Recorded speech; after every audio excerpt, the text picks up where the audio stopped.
Imagine an enormous silver airship gliding silently across a pale blue sky, its sleek hull reflecting sunlight as it drifts toward the horizon.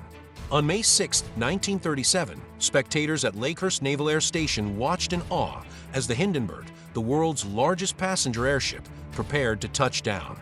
Cameras clicked and newsreel operators filmed every graceful moment, unaware that in merely seconds, this symbol of human ingenuity would erupt into catastrophe. The Hindenburg did not emerge overnight.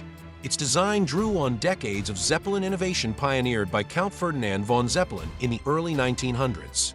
Successive models grew larger and more sophisticated, each vessel refining lightweight aluminum girders and gas cells made of airtight cotton. By the 1930s, the Zeppelin company had mastered the art of molding rigid frames that maintained shape even as weather buffeted the sky. Nearly 800 feet in length and filled with more than 72,000 cubic meters of hydrogen, the Hindenburg promised a new era of transatlantic travel. Its hull was coated in special cellulose acetate dope designed to repel moisture, while luxury cabins featured polished wood paneling, plush seating, and artwork reflecting German craftsmanship.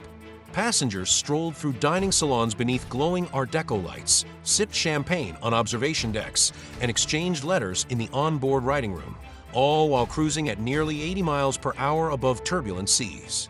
3 days earlier, on May 3rd, the Hindenburg departed Frankfurt under clear skies. Among its passengers were journalists chasing headlines, entrepreneurs seeking inspiration, honeymooning couples eager to make history, and a handful of scientists studying high-altitude meteorology. The crew monitored barometric readings and hydrogen pressures with meticulous care, adjusting valves to maintain equilibrium. Every whisper over the intercom hinted at flawless engineering, until unseen storms forced course corrections and delayed the arrival at Lakehurst by nearly 12 hours. As dawn broke on May 6th, the field at Lakehurst buzzed with excitement. Ground crews in starched uniforms fanned out across the lawn, grasping mooring lines that would cradle the behemoth as it descended. Communication crackled between the control car and the mast tender, each team synchronizing winches to ease the ship into position. Spectators held binoculars aloft, and children perched on their parents' shoulders, faces tilted toward history in the making. The final moments unfolded in surreal slow motion. The ship hovered mere feet above the grass, engines idling. Suddenly, a faint pop echoed across the field. A tiny spark, likely static discharge from the humid air, arced between the mooring ropes and the hull. Within seconds, bright orange tongues licked across the fabric covering, igniting a chain reaction that raced forward along the starboard side. Onlookers gasped as fire transformed the silver hull into a blazing inferno, heat shimmering beneath warped metal supports. Multiple newsreel cameras captured those heart-pounding seconds from different angles. Flames spurted from seams in the outer skin, then burst through the dorsal fin, illuminating frantic crew members scrambling to release lines. Some spectators turned and ran, while others darted forward to help survivors. Slow-motion sequences revealed desperate attempts to cut away burning cables and drag injured passengers free. One crewman, pinned beneath collapsing girders, cut through a ladder rung to pull himself from the wreckage before the flames overwhelmed him.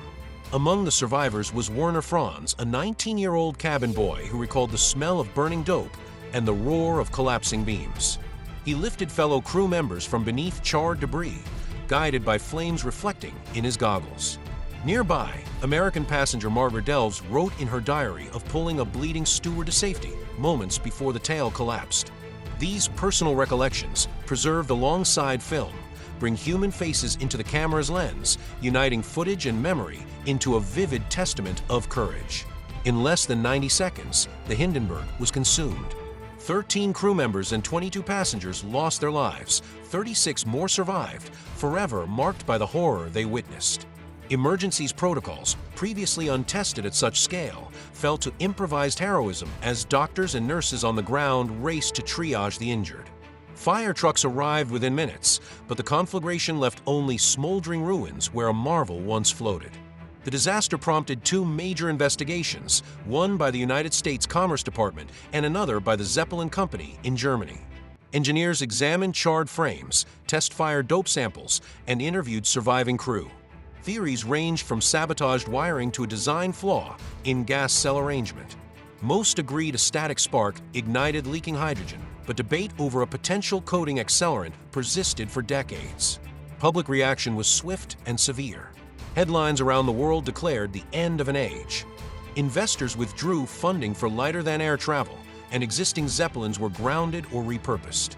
The era of hydrogen airships collapsed as decisively as the Hindenburg's framework, leaving only a handful of helium-filled prototypes that never matched their predecessors' size or prestige. Yet the Hindenburg remains an enduring icon of ambition and hubris. Footage from newsreels, meticulously restored in high definition, continues to draw crowds on museum screens and online platforms. Engineers and historians revisit blueprints, while filmmakers weave the disaster into documentaries and dramas. The phrase, "Oh, the humanity," echoes through time, reminding us that even the most dazzling achievements carry hidden risks. As the smoke clears from those final frames, we're left with a complex legacy. The Hindenburg's fiery demise reminds us that breakthroughs carry inherent danger and that unchecked optimism can lead to catastrophe. But within those same flames, we see flashes of bravery and compassion that define the human spirit. Thank you for watching this exploration of the Hindenburg disaster.